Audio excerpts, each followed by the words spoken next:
E para onde é que eu olho? Olá, boa noite. Estamos de volta para mais um Assuntos e Pautas nesta terça-feira. Hoje está conosco aqui, né, Gabriela, né? Boa noite, seja muito bem-vinda. É um prazer receber aqui no estúdio da Sport Show e o nosso amigo Eduardo, que está à minha esquerda aqui também, que faz parte, né, um dos integrantes desse programa, Assuntos em Pauta, que traz toda terça-feira algum assunto importante aí. Claro, a gente tem que trazer coisa que seja importante, né, para o cidadão, né, porque senão não adianta, né?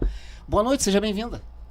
Obrigada então, muito feliz de estar aqui nesse momento com vocês e reforçando aí o ciclo de entrevistas, de informação que a gente vem fazendo no teu programa, né, Eduardo, a respeito da questão do espectro do autismo.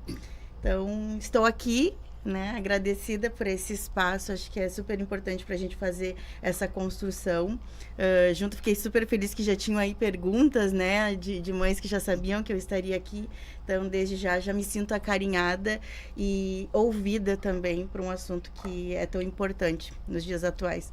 E vamos lá, vamos começar pelo começo, por onde vocês imaginarem que é possível a gente iniciar aqui. Não sei se vocês querem trazer as perguntas. O Eduardo agora vai se apresentar também, dar boa noite dele, né? Porque o Eduardo não gosta muito de falar, vai ter que começar a falar, Eduardo. O Eduardo quer ser vereador, tem que aprender a falar, né? Tem que falar mais, né? Ah, é mesmo? Tem que falar mais, né? Eu apoio esse cara aí. Mas não vamos falar de política hoje. Não, claro que hoje não. Mas eu só tô dizendo que ele tem que, né, se soltar um pouco mais, né? Porque é importante isso. Mas fala, Eduardo. Bem, então, boa noite a todos. Mais um programa, Assuntos em Pauta. Estamos no ar novamente, mais uma vez, no terceiro episódio, né? Sobre autismo, relacionados com autismo. E vamos começar como sempre começamos. Vamos falar de Gabriela Pessoa. Quem é Gabriela? Deixa antes eu trazer uma informação que acho que é importante também trazer na íntegra aqui o nome da Gabriela, né? Gabriela Zanella, né? Isso aí. Ela é psicóloga clínica comportamental. Isso aí. Perfeito. E especialista nos transtornos do espectro autista, isso? Perfeito. Depois eu vou te fazer uma perguntinha aí, um pega-ratão. Vamos lá. Eu só vou pedir que a Gabriela chegue um pouquinho mais à direita dela para ela poder ficar Aqui. bem posicionada no microfone e a tua voz ficar bonita aí para os nossos ouvintes. Muito obrigado pela audiência. Não esquece, compartilha, se inscreve no canal. A sua audiência, né, a sua participação é muito importante. Se quiser trazer pergunta para nossa convidada de hoje, sinta-se à vontade. Faça a pergunta que você achar relevante, porque é um assunto de extrema relevância para todo o povo brasileiro, não só no Brasil, né? Porque a Rádio Sport Show, ela pega mundo afora, né? Então vamos lá, rompendo fronteiras com a Gabriela Zanella, então. E o Eduardo faz a primeira pergunta, Eduardo. Vamos começar eu acho que é a pergunta que mais o pessoal faz, né? O que é o autismo? Vamos começar desde o comecinho, então, começar do início, né? Quando a gente fala sobre o espectro do autismo, a gente precisa falar e dar uma ênfase nessa terminologia, na questão do espectro. O que quer dizer isso? E aí eu vinha pensando aí ao longo da semana como é que a gente faria esse bate-papo hoje aqui. E me ocorreu uma ideia de trazer para as pessoas que estão ouvindo aqui, para a gente tentar explicar de uma forma que a gente consiga materializar e entender como que funciona o autismo dentro do cérebro da pessoa, tá bom? Então, vamos pensar assim num grande círculo com várias ramificações de cores, diversas cores diferentes. Quanto mais a gente vai olhando esse círculo para o lado de fora, e as cores vão se misturando, vão trazendo diversas tonalidades diferentes a partir daquelas cores iniciais. Então, a gente vai tendo um degradê, a gente vai tendo de cores diferentes, né? Isso dá um espectro de cores. Dentro do autismo, não só por isso também que o próprio símbolo que a comunidade autista defende como para si, que é o símbolo do infinito, colorido também, é justamente por causa dessa diversidade de cores. Ok? Pensamos nisso, num espectro com muitas cores diferentes. E se a gente pegar essas cores e mudar, por exemplo, para a palavra pessoas, pensamentos, cérebros, comportamentos. Isso quer dizer que existem muitas pessoas diferentes e que se comportam e que pensam de forma diferente. Mas até aí, eu não estou falando nada de completamente diferente, porque a priori espera-se que a gente consiga viver em sociedade com respeito defendendo, convivendo com as diferenças, tá? A partir desse ponto de vista, eu tô falando isso por quê? Porque o que mais a gente encontra, eu vou fazer um adendinho aqui, segura isso que eu te trouxe das cores, para te entender aí a diversidade e a complexidade que é o autismo, ok? E vamos pegar isso e levar para as pessoas e pensar numa questão que a gente, quando todo mundo fala assim, o que é o autismo? É um transtorno do neurodesenvolvimento. Mas o que é de verdade? Explicar o que é esse neurodesenvolvimento. Primeiro que a gente está falando de uma condição, não uma doença, né? A gente está falando de uma condição de funcionamento desse cérebro que está lá dentro daqueles degradês de diversas cores do espectro. Então, assim, cada cérebro das pessoas funcionam de uma forma particular, né? Nós temos áreas no nosso cérebro que são divididas. Uma parte do meu cérebro frontal aqui funciona para auxiliar nos movimentos, na minha cognição, na minha inteligência. Eu tenho outra partinha do cérebro que vai funcionar, que está responsável pela audição, outra aqui do outro ladinho do cérebro que está responsável pelas sensações do corpo, outro pela visão. Então, o nosso cérebro está dividido nessas áreas, ok? Contudo, no cérebro autista, a comunicação dessas partes do cérebro se dão de forma diferente. Não existe, eu até inclusive queria trazer de uma forma simples para explicar para quem está ouvindo aqui, né, essa pequena historinha, né, tô tentando exemplificar para vocês que estão ouvindo aqui, imaginar mesmo a historinha no cérebro. Essa comunicação da informação que a pessoa recebe do ambiente, no cérebro autista, é recebido por um caminho diferente. Não é um corte de informações, não é um cérebro que precisa ser consertado porque está quebrado, não é um cérebro que está desligado. É um cérebro que possui um descaminho. E um descaminho não é não haver um caminho de informações. E é por isso que as terapias entram. Hoje eu estou antecipando tudo, mas eu já estou trazendo aqui para concluir a historinha. É por isso que as terapias existem, para que a gente possa encontrar a comunicação que esse cérebro faz para compreender o meio que ele vive, que ele está inserindo. Tá confuso um pouquinho? A gente vai esmiuçar. Descomplica A gente um pouco, vai né? esmiuçar. É bom, Tranquilo é que a bom. gente vai esmiuçar. Mas é para iniciar que o que nós precisamos entender inicialmente é assim: o cérebro autista possui um processamento diferente das informações, e as informações são o quê? São os sentidos que nós recebemos desse meio que nós estamos, dessa sala, desse ambiente. Então, é o quê? Basicamente, para a gente explicar, explicadinho. Eu percebo essa luz de uma forma, você percebe de outra. Eu percebo o som de uma forma, ela de outra. Eu gosto de comer uma determinada coisa, você gosta de outra. E assim nós vamos sendo diferentes no meio. E o que nós precisamos é encontrar uma forma, e aqui, né, gente, sem hipótese de romantizar a dificuldade que é conviver e ao que me cabe como lugar de fala, porque não estou dentro do espectro, mas convivo com mães, com meus pacientes e com a dificuldade que é apresentada. Então, tem propriedade para dizer isso. Não é romantizar o autismo, mas há sim uma possibilidade de a gente encontrar os caminhos desse cérebro, encontrar e processar as informações desse ambiente que ele vive. E aí sim trazer mais autonomia, mais qualidade de vida e felicidade. Basicamente que é isso que a gente quer, né? Pessoas felizes. E aí me diz uma coisa, como identificar a pessoa com autismo?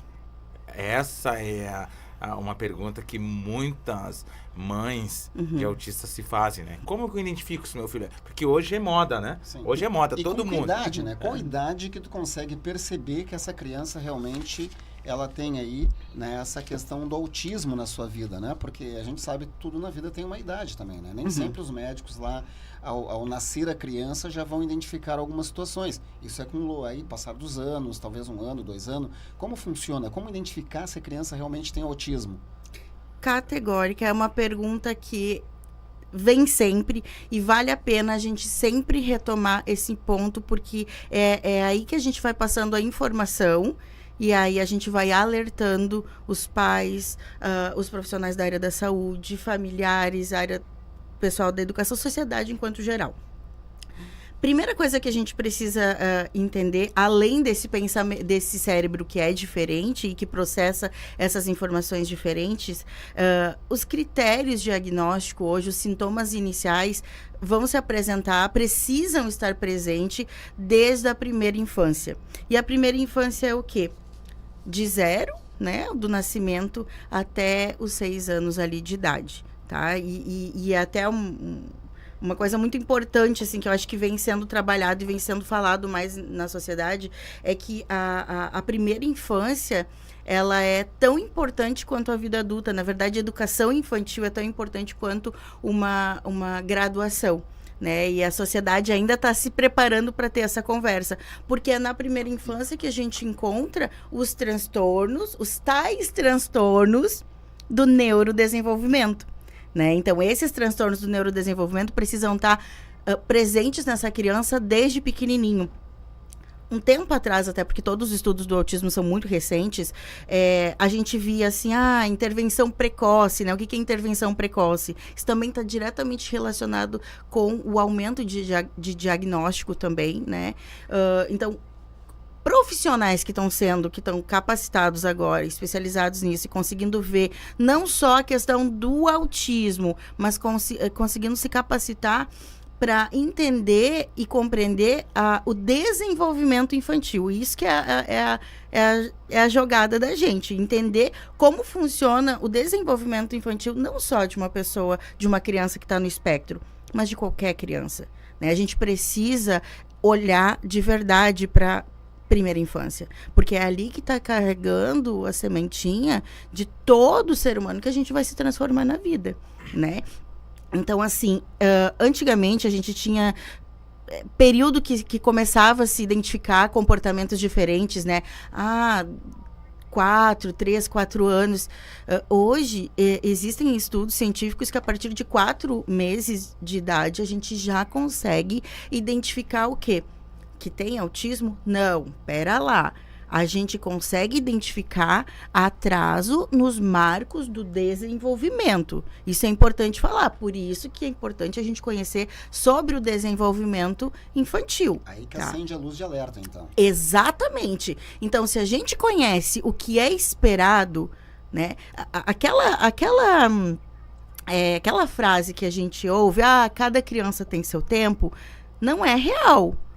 Isso aí é do tempo passado. Não, nós seres humanos, desde pequenininhos, temos uma faixa de desenvolvimento. Não quer dizer que toda pessoa tem que concluir aquilo ali, porque senão está dentro de um transtorno, tem alguma condição. Não, gente. Mas os marcos do desenvolvimento, que aí tem os parâmetros de 0 a 6 meses, o bebezinho precisa o quê? Ele precisa, a gente já nasce precisando aprender alguma coisa para sobreviver. O bebê, para começar a se alimentar, a sugar, ele precisa fazer aquele comportamento que é um comportamento aprendido. Se já tem dificuldade na questão do mamar, se às vezes não... a dificuldade da comunicação, porque o neném ele se comunica com a mãe, né? Exatamente. Mas se comunica, né? Perfeito, João. Uma das perguntas aqui que tem de um dos nossos ouvintes aí, dos nossos internautas, ela tem uma pergunta. Ela tem TDA. Ela gostaria de saber se existe a possibilidade de ter alguns comportamentos do autismo presente no TDA. Tá, ela deve estar falando do TDA, TDAH, isso, que é o transtorno de... Tá, exatamente. Ok. Vamos concluir aqui pra gente entender como é que funciona as horas. Vou perder a... Oi? acumular. Pra acumular. Dinheiro. Hoje, se a gente está falando da dificuldade na interação social, essa interação social, ela precisa estar presente desde lá muito pequenininho. Então, é por isso que é importante ter esse olhar sensível para que possa se observar como esse bebê vem se desenvolvendo. E a gente consegue perceber o nosso bebê pequenininho até os 6 meses. O que precisa completar de comportamentos do desenvolvimento até 1 aninho de idade. Aí, se já não completou o que precisava fazer lá naquele 1 aninho de idade, quando começar a fazer 2 anos, 3 anos, a gente já está falando com alguns atrasos que já eram comportamentos que precisavam ser aprendidos. Questões da fala, de às vezes assim, ó, não é nem a questão de não falar, porque a linguagem também é um comportamento que é aprendido, comportamento verbal, né, no caso, ou não verbal. Mas existem outras interações, outros comportamentos mais sutis que podem ser identificados. Então, assim, ó, basicamente, o que os pais, o que a escola percebe, assim, de estranheza mesmo, são comportamentos, por exemplo, assim, crianças que às vezes choram e tem um choro que visto pelos outros, às vezes é uma birra e às vezes não é birra que a gente está falando. A gente está falando de uma desorganização sensorial. Crianças que têm dificuldade de compreender e de se comunicar e de expressar aquilo que ela está sentindo, né? Criança, às vezes no espectro, ela não consegue dizer onde ela está sentindo dor. Então, ela vai fazer aquele choro que é um choro diferente, né? Que é um choro que não está sendo expressado, né? Os comportamentos repetitivos, as estereotipias, o andar na pontinha do pé, questões, o desfraude às vezes que não consegue ser feito, o balbucio, o mamamamã, o barulhinho que às vezes é para vir lá com 1 aninho pouco, né? Alguma coisa diferente, aquela comunicação que a criança faz, que ela te convida a se relacionar com ela. Então, geralmente é uma criança que vai estar assim, por isso que a gente está falando de autismo. Essa aqui é respondendo ainda aquela para ti. A gente está falando de auto, a gente está falando de uma criança, de uma pessoa que se relaciona, que consegue encontrar mais conforto, vamos dizer assim, para se relacionar com os objetos do que propriamente com as pessoas. Né? Porque para se relacionar com as pessoas precisa ter essa compreensão que a gente estava falando sobre as questões literárias, né? Então, é basicamente isso. A partir de 4 meses, a gente já consegue fazer... perceber se essa criança está ficando em atraso, tá? Mas geralmente o que aparece assim pra gente, vou falar aqui de estatística mesmo no consultório, hoje eu vejo muitas crianças, muitas famílias, escola também, famílias muito preocupadas, a informação chegando mais. Então, a partir de 2 anos, assim, basicamente 2 anos e meio, 3 anos, já começa-se uma investigação mais precisa e multidisciplinar para encontrar um diagnóstico ou não. E dentro da pergunta do João, teve a questão do adulto em si. Nós temos aí casos, agora recentes até, da Patrícia Sabatella, isso, com 50... A Letícia Sabatella. Isso, com 52 anos. E outros famosos, né? Que também o diagnóstico foram feitos após os 50 anos. A gente fala sempre em crianças, mas e os adultos? Exatamente. Essa é a questão. Exatamente. E eu acredito que até esse diagnóstico tardio que está acontecendo, ele está vindo num movimento que também está trazendo esse número... esse subdiagnóstico que não era antes trazido, que não era antes identificado. Então, quando a gente vê um número avançando, né? Quando eu comecei os meus estudos no autismo, em 2019, era uma criança para cada 64 pessoas. Hoje, a gente tem a última estatística e todos os números que a gente tem são dos Estados Unidos, do Centro de Pesquisa da Criança, né? O CDC. Hoje é 1 para 36. Então, assim, são números alarmantes. A cada 36 pessoas, uma vai estar no espectro, né? A gente ainda não consegue ter esses números aqui no Brasil, justamente por questões de política pública, de não ainda... Né, agora, recentemente, que está no censo também, né? Mas essas informações é que vão nos levar a mais pesquisas, a trazer mais essas informações. E a questão do autismo, do adulto estar no autismo, é justamente isso. Existem adultos que conseguiram, existem pessoas no espectro que conseguiram passar a infância, muitas vezes com grande dificuldade, e hoje com mais informação, fazendo uma análise. Eu acho que para isso aí, a época da pandemia veio também com um tempo onde a gente precisou ficar isolado e ficar com a gente mesmo.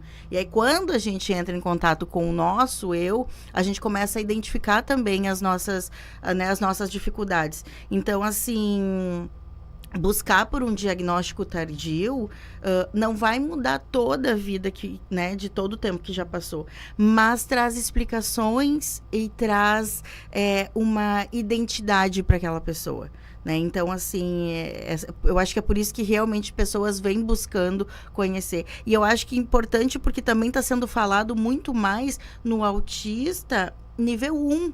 Porque a gente só conhece do autismo, aqueles casos graves de antigamente, criança que não sabia, não conseguia conversar, não conseguia se comunicar. A gente vê, época bizarras, assim, de aquela camisa de força e tudo mais, como era antigamente, e hoje as coisas não são assim, Então, existe na sociedade o autista adulto nível 1, que inclusive precisa, sim, de apoio, por isso que justamente é autista, senão daqui a pouco qualquer pessoa poderia, eu tenho esses tipos de comportamento, eu tenho dificuldade de interação social, estou dentro do espectro, Então, não é isso. Eu acho que a gente precisa levar isso muito a sério, até para respeitar as próprias leis, Sim, tem que existem. Pesquisa já na internet que, tem lá 10 perguntas, se você responder que sim, 6, você é autista. Até deixa eu dar uma pausa ali para ela, que ela deve estar com a garganta seca já, Até para falar aqui dos nossos internautas, Tô com hiperfoco em autismo. Legal, o Hamilton aí chegando junto com a noite, dando boa noite a todos do programa. Obrigado aí, Hamilton, pela audiência, pelo carinho aí, por estar conosco, Edi Ferreira também, boa noite. Momento ímpar, legal. Caroline Croft, a minha filha, também está conosco.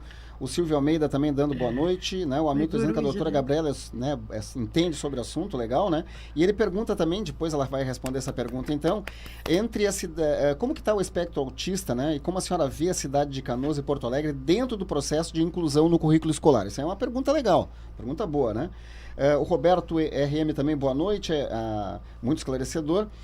Laíris Jacob também dando boa noite, obrigado pelo carinho e pela audiência, ela que é lá de Igrejinha, o pessoal chegando de todos os lugares, aí o Igor que já esteve aqui conosco também, aí dando os parabéns e dizendo que recomenda aí a doutora. A Ana Rodrigues também super indico a doutora Gabriela, Ana que também que é a nossa parceirona aí, então o pessoal chegando, a Silvia Zibes, grande amiga, é uma parceirona também que deve estar estreando aí, se Deus quiser, nos próximos dias um programa junto em parceria aí com a Rádio Sport Show, a Rede Digital de Comunicação, e ela dizendo que conhece pais que mesmo em tempos muito difíceis, tem preconceito e é visto com maus olhos, Então é um problema realmente grave, e ela diz aí que por vergonha e ignorância, deixando de dar um tratamento correto no tempo hábil. Olha, eu concordo com a Silvia, as pessoas às vezes têm esse certo aí preconceito, vamos dizer assim, Não é nem vergonha, é um preconceito, Aquilo que eu não quero, ou coisa parecida, não quero participar, ou coisa parecida. Então a Silvia aí traz uma abordagem muito importante, mas eu também, claro, trazendo dentro de toda essa tese, tudo isso que é construído em cima do autismo,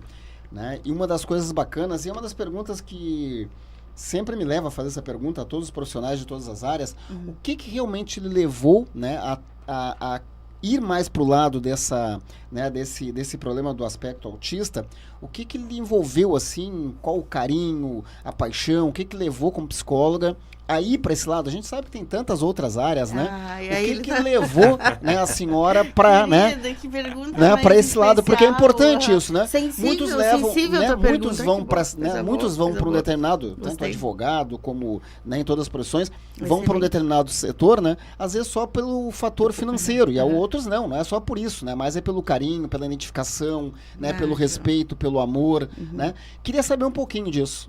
Que coisa linda, gente, essa pergunta, assim, esse interesse em compreender como que a gente se envolve. Porque eu acho que é isso, o autismo, ele ele virou meio que um comércio também, né? Eu tenho visto isso. Por isso que ele fez essa pergunta aí. Eu trabalho tanto com pessoas, assim,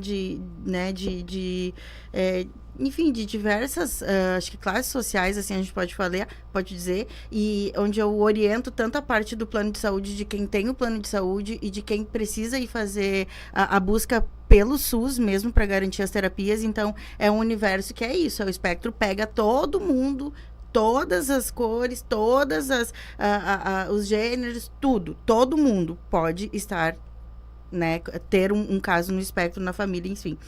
Então, assim, na verdade, eu sempre pensei que em qual momento que eu vou poder falar sobre isso com carinho. Eu ainda estava na graduação, na faculdade, né? Me formei na Uniriter, aqui de Porto Alegre. E ainda na faculdade, muito preocupada, super ansiosa, o que eu vou fazer, e todo mundo já sabe qual abordagem, né? Psicologia tem algumas abordagens diferentes para trabalhar com dificuldades diferentes das pessoas, né? E as psicologias, elas se complementam, né? Não existe uma abordagem que vai ser melhor ou pior, desde que esteja envolvida e respeitando dentro da ética o nosso conselho, enfim, o paciente que está aqui com a gente, paciente/cliente. Na faculdade, eu ainda tive a oportunidade de atuar como assistente terapêutica de uma criança no espectro autista. E essa experiência, o que é uma assistente? É uma assistente/acompanhante, né? O que hoje a gente conhece por AT. E que é também, existe inclusive uma nota que garante que as crianças no espectro autista possam ter o acompanhamento dessa AT na escola ou na residência, né, no seu ambiente natural, para que essa pessoa, essa profissional, possa intervir e auxiliar nos comportamentos. É uma extensão da criança, vamos pensar assim, né?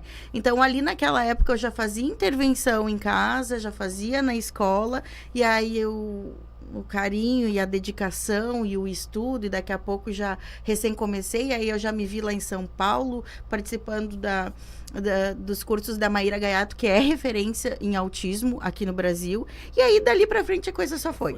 Só foi, e realmente, assim, às vezes eu fico pensando,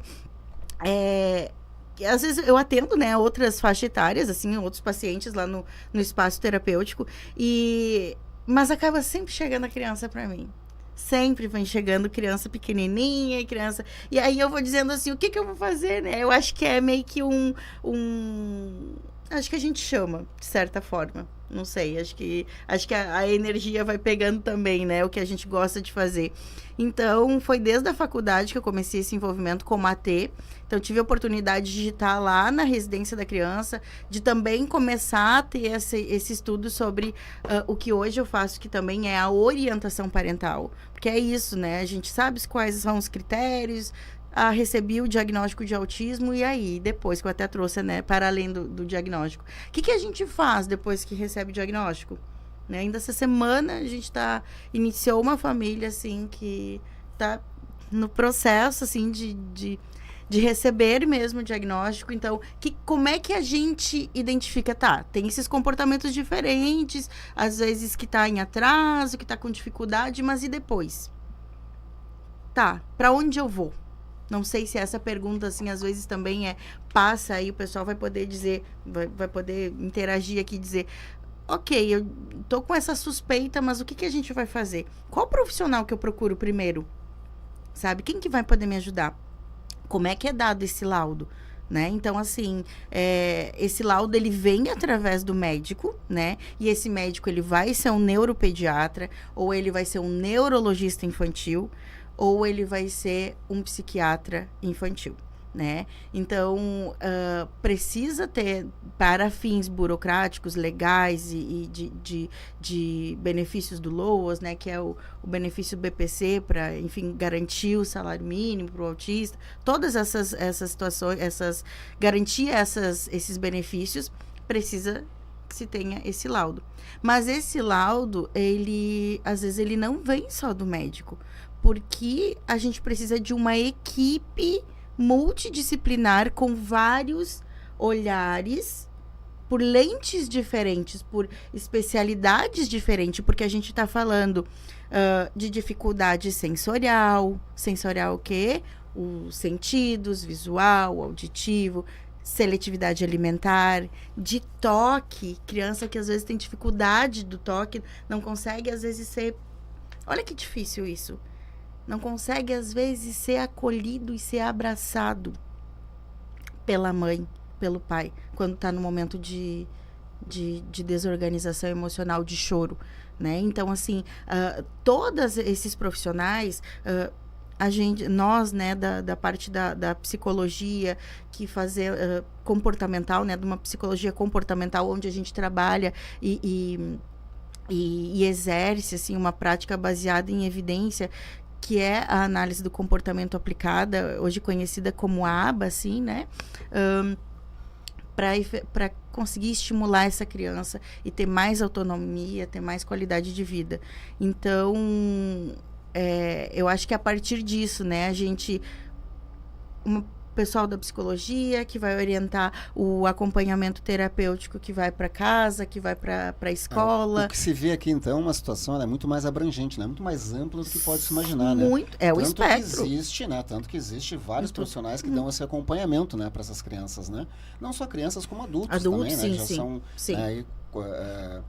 que existem, que estão nesse mesmo problema, nesse mesmo patamar aí. Há quantos anos a senhora já está nessa função, nessa atividade? Quantos anos a senhora já desenvolve essa atividade, trabalhando exatamente e colaborando em relação ao autismo? Daqui a pouco ele vai perguntar a minha idade, que nem ele perguntou lá pro Igor. Não. Vamos te poupar disso. Pra mulher acho que é indelicado, né? Pra mulher é indelicado e é desrespeitoso. Não vou fazer isso. Não, porque eu sei que a mulher não gosta, né? Então, isso não vamos respeitar, tá? Não, mas já tá sabemos mais pra perto é dos 40 do que dos 30. Né, dá pra ver que é jovem, né? A gente não vai fazer a pergunta, não. Mas é importante, porque às vezes as pessoas perguntam, porque a gente vê pelo seu falar, né? E fala com muita eloquência, né, com muita elegância também, vamos dizer assim, e com muito conhecimento, né? Porque a gente vê quando o profissional tem conhecimento, quando ele se coloca, né? Quando ele começa a se pronunciar, tu consegue ver se o profissional realmente tem experiência do que ele está falando ou é apenas aquela coisa do discurso, né? Então, isso é muito importante. E eu vi aqui que quase não olhou, né? Trouxe aqui o roteiro, assim, né? Mas quase não olhou pro roteiro, né? Então, isso, eu observo muito isso, né? No profissional que está na minha frente, né? Eu acho muito legal isso, né? Porque eu acho legal quando o profissional fala daquilo que ele sente e daquilo que ele vive. Né? Uma coisa é daquilo que tu vive, outra coisa é o profissional do papel, do roteiro, né? Do jornalista, do assessor de imprensa, né? Vou lá e falo aquilo que o assessor, né? Eu vou falar aquilo que o assessor me mandou, não, eu vou falar aquilo que eu sinto, aquilo que eu conheço e aquilo que eu vivencio. E isso que eu vi aqui, né, Eduardo? Isso é muito legal, né? E outra, ela se emociona em falar. Quando ela fala do autismo, legal, né? Que é o mais interessante, ela se emociona, ela gosta de falar sobre o autismo. Diferente de muitas pessoas que falam do autismo, mas eles falam mais aquele negócio da leitura. Eles falam pra você o que eles lêem. Você não, né? O roteirista, né? Aqui nós estamos vendo que a Gabriela não é roteirista. Isso é muito legal, né? Eu tenho um filho, inclusive, que faz psicologia, né? Olha, futuro colega. Também, né? Minha filha também cursa psicologia. É mesmo? E a Daiane Petter ele também chegando, dando boa noite. E o Paulo Henrique Miranda, teu irmão, aí dando boa noite, dizendo que o programa é fora de série. Parabéns, muito obrigado. Né? Muito obrigado pelo carinho, pela audiência. O Paulo Henrique é grande figura, né? Uma figura aí ilustre aí também dos campos do futebol, né? Tá presente com a gente, né? E o nosso amigo Eduardo Miranda aí, que tá chegando aí para ser um comunicador e futuramente, se Deus quiser, abençoar aí, talvez um futuro vereador também. Vamos trabalhar para isso. A favor do autismo. Estamos chegando aí, sempre, né? Eu acho que tem que ter uma causa, né? Eu acho que as pessoas têm que sempre ter uma causa, porque senão não tem porquê, né? Não existe porquê. Existe, os meios justificam os fins, mas tem que justificar de forma correta, né? E de forma abençoada. Então, é o sentido, né, que a gente busca às vezes. É verdade, né? É o sentido da própria vida, né? Eu te faço uma pergunta também, até porque como meu filho também está fazendo psicologia, eu sou um fã da psicologia, tá? Eu sou um fã, porque é o que estuda ali, né, as dificuldades das pessoas, né? É muito difícil tratar uma pessoa no setor da psicologia. É muito difícil. Como faz para ganhar essa pessoa, para tratar ela, para trabalhar com ela, para realmente fazê-la se convencer que realmente o teu trabalho está fazendo a diferença na vida dela? Tá. Primeiro que eu acho que já pegando exatamente na deixa da tua fala, não há possibilidade de se convencer ninguém. a relação terapêutica... Boa resposta para a pergunta, né? Primeiro que é isso. Relações, e a gente está falando sobre a relação terapêutica, que é uma relação profunda e íntima com o teu psicólogo, né? Não vou falar terapeuta, porque senão a gente está falando até de várias outras terapias, mas assim, com o teu psicólogo, né? Com o teu analista, o teu psicanalista, enfim, psicólogo porque mesmo. O psicólogo é quase que nem o advogado teu. O advogado e teu psicólogo sabe a tua vida, né? Exato. E tem que saber, porque senão não consegue te atender, né? É importante. Então, eu acho que antes de tudo... Como é que é o nome do teu filho, João? Brian Rodrigues. Do Brian e da tua? Maria Eduarda. Da Maria Eduarda e do Brian, se você pudesse falar alguma coisa, olhando assim, e para a Gabriela, ainda estudante de psicologia, não há possibilidade de se convencer, né? A relação terapêutica que a gente tem com o nosso paciente, com o nosso cliente, é o primeiro modelo de relação que esse paciente vai ter no mundo lá fora, no ambiente. Depois do setting terapêutico, que é o que a gente chama, né? Esse aqui é um setting. Tem o setting terapêutico também, né? Que é o consultório. Então, ali são 2 seres humanos. E mesmo que a gente, aí citando sempre, fenomenal Jung, Carl Jung, que diz, né, conhecer todas as teorias. Eu poderia aqui, eu trouxe os livros, eu trouxe um resuminho, né, o meu apoio visual, que é o que eu trabalho, né, comportamental faz isso também para a gente estar bem no que vai fazer, se prepara, mas nada disso é tão potente quanto estar frente a frente com outra pessoa, também se mostrando. Então, eu parto de um princípio que eu acredito numa psicologia possível de alcançar e de fazer não uma mudança, mas uma transformação naquela pessoa a partir do momento que eu mostro também quem eu sou e saio do pedestal também de terapeuta, de psicólogo e como detentor do saber aqui, que eu sei todas as respostas para ti, não. Quem sabe da tua vida é tu. E eu tô aqui como uma extensão, eu acho que de cognitiva, de cérebro, de pessoa, porque também o terapeuta tá ali para acolher, né? Então, olha, eu acho que essa relação ela vai se dando assim, e aos poucos com o tempo. Eu até imaginei agora aqui, claro que não é uma observação apenas, né? Mas eu vejo a psicóloga para um cidadão quase que como um para-raio para a tempestade, né? Porque tu vai ter que, de alguma forma, tu vai ter que absorver, né, alguma carga dessa pessoa para que tu possa realmente... Essa é a conexão, talvez essa seja uma palavra interessante. Exatamente, a conexão, porque é muito importante isso, né? Conexão, não consegue, né? Nós não conseguimos nada. Então tu realmente é um para-raio. Não como um para-raio para tempestade, nos né? Conectamos. Mas aí é que tem um porém e o que diferencia, inclusive, quando às vezes a gente vai falar sobre alguma coisa difícil com o nosso amigo e qual é a diferença do que é terapêutico e do que é terapia. Isso é importante também. Porque nós, profissionais da psicologia, para a gente manter uma sanidade também, uma saúde mental, é importante que a gente se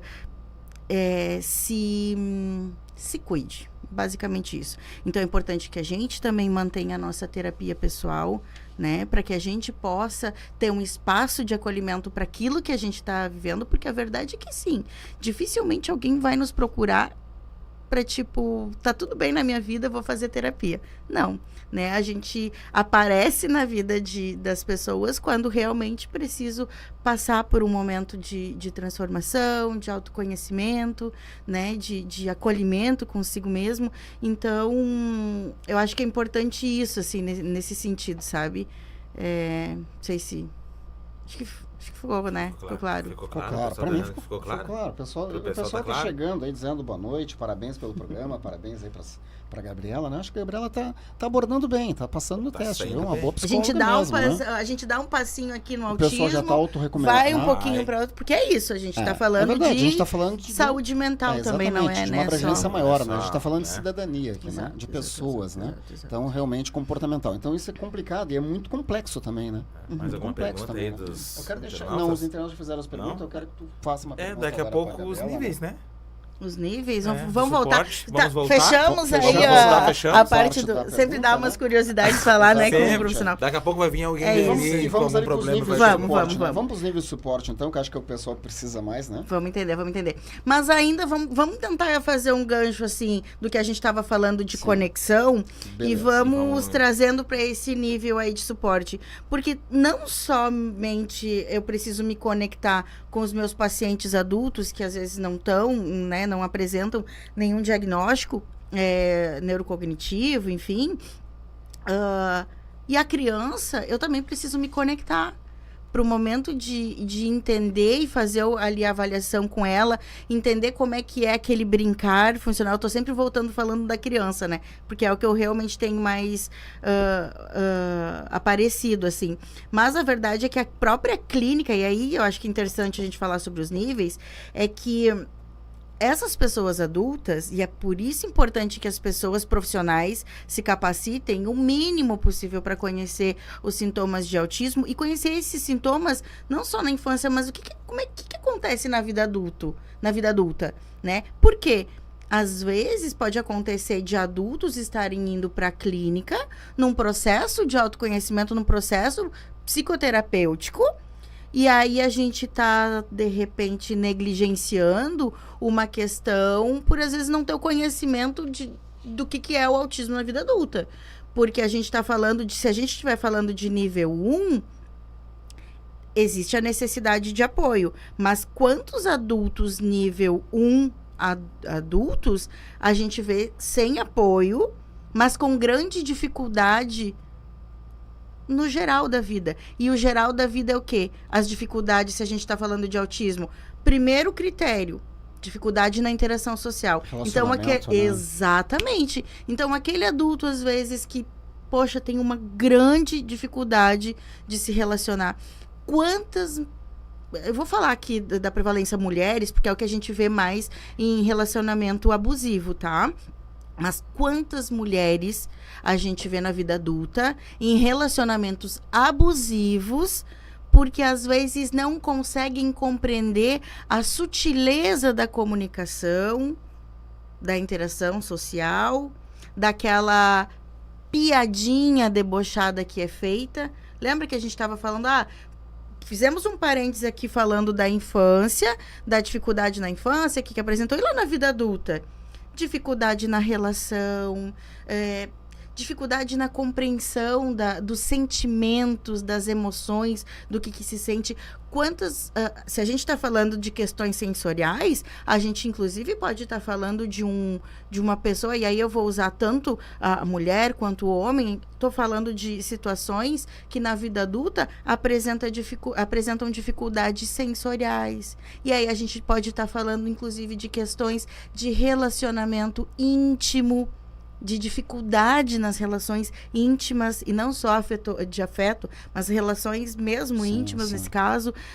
A gente pode estar falando de num campo bem mais complicado, né? Muito mais complicado. E como é que a gente vai acessar esse adulto lá na clínica, se a gente não conhece o mínimo sobre o autismo? Porque a gente precisa estar entendendo que aquele cérebro processa as informações do meio de forma diferente. Então, o meu trabalho na clínica, tanto na infância quanto na vida adulta, é encontrar caminhos, estratégias, vamos pensar assim, para que essa criança ou para que esse adulto consiga interagir.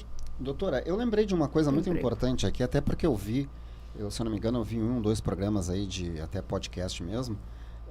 Uma coisa que às vezes eu não sei, eu posso estar equivocado, né, mas eu acho que a sua resposta vai sanar a minha dúvida e também essa minha curiosidade, né?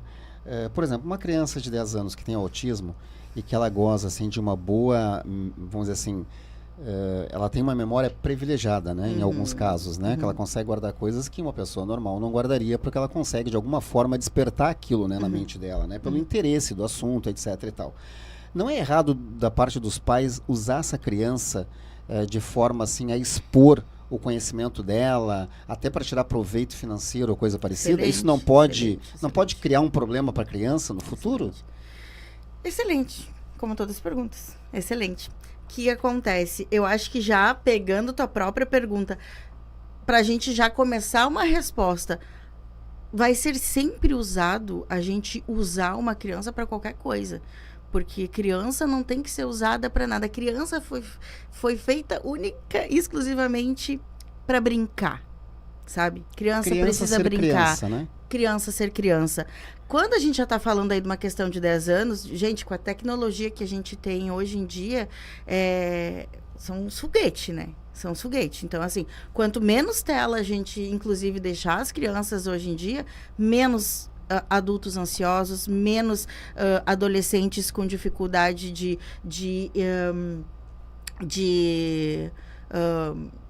imagem distorcida, né? De às vezes se ver e não se compreender. As redes sociais, na verdade, vários processos, tá? Ela Menos, deturpa, né? menos depressão, menos ansiedade, menos tudo, tá?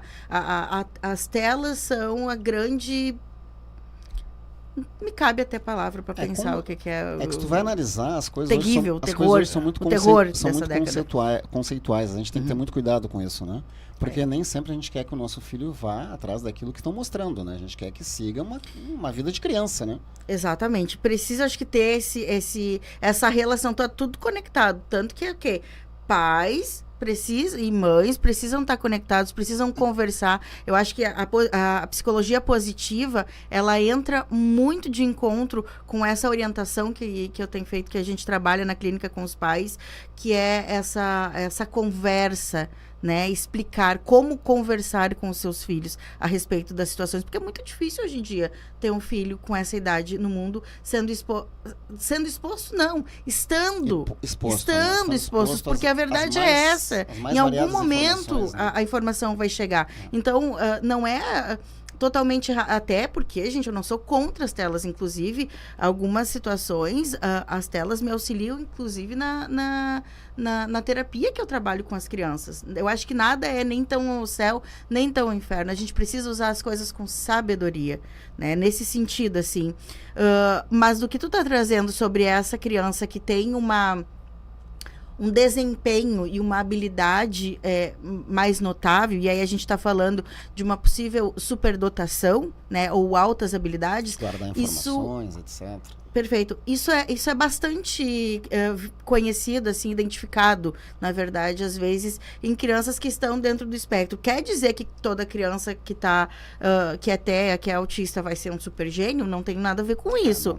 Mas o hiperfoco, que é aquela coisinha que ele gosta, é aquele interesse restrito dele, que é um dos sintomas de estar dentro do espectro, né, segundo o DSM, é o que vai promover para ele, às vezes, uma maior habilidade perante aquilo. Então, se ele tem uma habilidade para memorização, daqui a pouco, quando ele vir a crescer, quando ele for trabalhar alguma coisa, pode ser que ele se desempenhe muito mais nisso. Mas aí a gente precisa equilibrar. E aí, se ele já está ok de memória, a gente precisa focar nas habilidades sociais, para ele não ser aquela criança que vai sofrer bullying na escola, que não consegue se relacionar com os amigos, que sabe tudo sobre memorização, mas que não consegue iniciar uma conversinha com um amigo. Que quando estiver na adolescência, estiver gostando de uma menina, tiver interesse, estiver gostando de um menino, não vai aprender a se expressar. E aí vem uma frustração, e aí a gente vem com as comorbidades que está aqui também, né? Que aí vem a ansiedade, eu até ele fazer essa pergunta aí, porque essa questão da comorbidades, né, na infância e observação já na vida adulta, né? Uhum. Que ele tem ansiedade, depressão adulto, tem o TDAH, tem o transtorno do sono, tem distúrbios alimentares, e aí vai, né? Uhum. Como lidar com essa situação, né?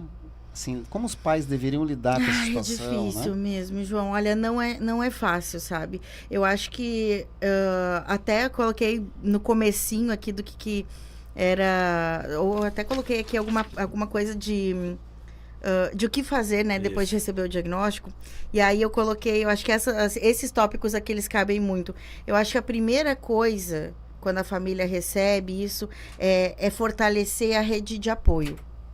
A primeira coisa que uma família, depois de receber o diagnóstico, é fortalecer É poder falar, de alguma forma, abertamente sobre esse diagnóstico, sobre essa condição.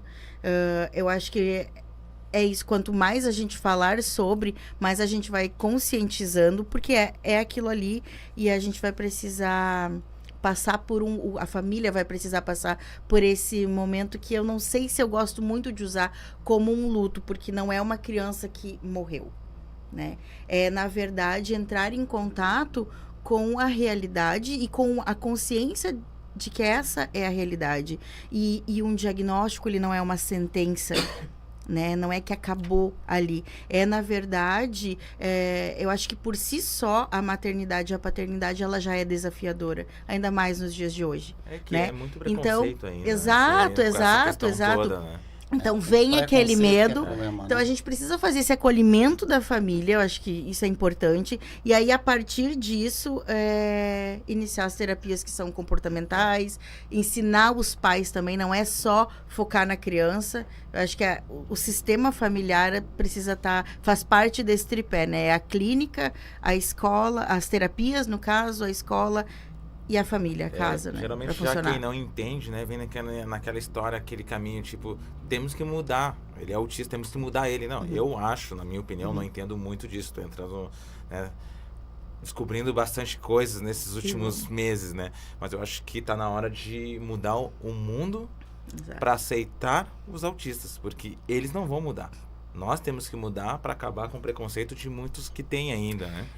Eduardo, tu trouxe uma coisa, assim, eu acho que a gente, né, tá indo, assim... É uma questão mas conceitual uma coisa mesmo, que né? aconteceu essa semana que eu acho que, assim, ó, é pertinente a gente falar, provavelmente o pessoal que estiver aqui ouvindo e que segue perfis da comunidade autista, né, o próprio Mion também se pronunciou.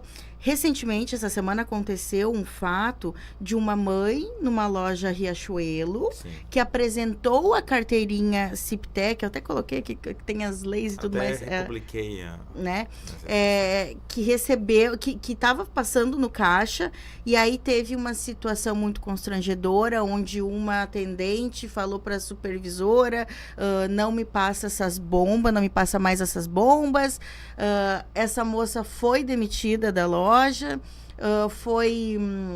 tem um vídeo da mãe, assim, fazendo realmente volume, e aí, a partir disso, vieram muitas manifestações de pessoas dizendo que a mãe estava desequilibrada, tá? Estava esgotada, e pessoas defendendo uma situação assim de que não foi correto a moça ter sido demitida e tudo mais, e alguma coisa nesse sentido. E ainda mais, pessoas da própria comunidade autista falando, se referindo que nós neurotípicos, que não temos o espectro autista, precisamos aprender todo momento com o autista. Então, assim, como se essa mãe deveria, na verdade, estar ensinando aquela atendente que foi demitida. Alguma coisa nesse sentido, assim. Quando, na verdade, a gente está falando de, inclusive, um adoecimento em massa de mães, de crianças e de pessoas, adultos, no espectro autista. Inclusive, assim, ó, o nível de estresse é comparado, e há estudos científicos para isso, comparando o estresse de uma mãe com uma criança autista a pessoas que voltaram da guerra. Doutora Gabriela, de estresse. Estamos chegando, faltando 3 minutos para terminar o programa, o assunto é muito interessante. Eu falo. Mas nós vamos ter que fazer um outro programa falando desse assunto. Eu venho, né? E vamos trazer a doutora, e vamos trazer um terapeuta também, ou um outro da mesma área aí, que possa, talvez, aí fazer aquele revés ali. A senhora fala uma coisa, ele fala outra, a gente vai fazer os contrapontos aí, né? Acho que isso é legal também. Repassa. O debate, né? O debate propriamente dito. Mas nós agradecemos a sua presença, né? A sua paciência de estar aqui conosco, respondendo as perguntas, trazendo, né, esse tema que é tão importante, né? E que hoje as pessoas ainda têm aquela coisa do preconceito, da vergonha. Muita pergunta para se fazer. Exatamente, tem muita coisa ainda. É um mundo a ser explorado ainda, né? Na verdade, né? Essa é a grande verdade. Mas nós queremos então as suas considerações finais, né? O seu boa noite a todos os nossos amigos que estiveram conosco até agora e que vão com certeza ainda estar depois assistindo, né, a esse esse programa que levamos ao ar aqui hoje, o terceiro programa aí, na verdade, início, né? Assuntos em Pauta, né? O terceiro programa do Eduardo Miranda. Eu que estou aí colaborando apenas com ele, né? Mas estou falando mais que ele, né? Então eu tenho que começar a falar também. Não, né? mas Senão hoje complica, a gente bateu aqui. É verdade, né? Mas tem mais As suas ainda, né? considerações finais, então, o seu boa noite a todos os nossos amigos, depois o Eduardo também, e a gente vai se despedindo, né? Tá certo. Gente, João, Eduardo, especialmente, assim, quero te agradecer por esse movimento, né, de hoje poder estar aqui. Eu acho que a gente já se conheceu lá no momento onde eu já estava passando um conhecimento, uma informação que foi em Canoas, onde estava acontecendo o primeiro seminário em autismo, né? A gente já se conhece de lá. Então, essas parcerias são importantes para que a gente possa continuar levando essa informação. É um assunto que realmente é o que eu vivo, né? Hoje em dia, eu realmente não tenho nenhuma pessoa na família com espectro autista, mas é onde eu encontrei, assim, onde o coraçãozinho faz disparar e dá aquele vibra de uau, estamos conseguindo fazer esse serzinho se desenvolver. Ou já quando é uma pessoa adulta, estamos conseguindo trazer um entendimento, uma qualidade de vida para esse adulto. Então, eu acho que isso é super significativo também para mim. E agradecer, então, de forma geral, esse momento especial. Qualquer dúvida que tiver ali, eu vou acompanhar depois os comentários do pessoal. Se tiver dúvida, o pessoal pode me procurar também. Tem a clínica, né? Hoje eu trabalho com psicologia clínica, que é o Espaço Terapêutico Gabriela Zanella. Fica localizado no Shopping Bourbon, Teresópolis, né? No Hub de Saúde, Link de Teresópolis, que é esse empreendimento da Terceira Perimetral ali, né? Bem no início. Então, se eu puder ajudar, continuar ajudando de alguma forma, contem comigo. E seguimos. Tá isso, certo. querido. Eduardo? Quero agradecer a nossa convidada de hoje. Foi muito bom, né? Essa entrevista foi muito boa, né? Tem muito mais perguntas a se fazer, mas hoje nós não temos mais tempo. Infelizmente, nós temos 1 hora só de programa. Agradecer aí o pessoal que está nos acompanhando já no terceiro episódio aí do Assuntos em Pauta, né? E boa noite a todos. João. É isso aí. É isso aí, então. Obrigado, Gabriela. Obrigado, Eduardo. Né? Mais uma vez, né? E obrigado a todos, pessoal. Obrigado a todos que estiveram com E quem ainda vai assistir, né? Muitos, Continua, né? compartilha, se inscreve no canal e dá aquela força aí, deixa o like aí. Obrigado, boa noite. Deus abençoe a todos. Tchau, gente.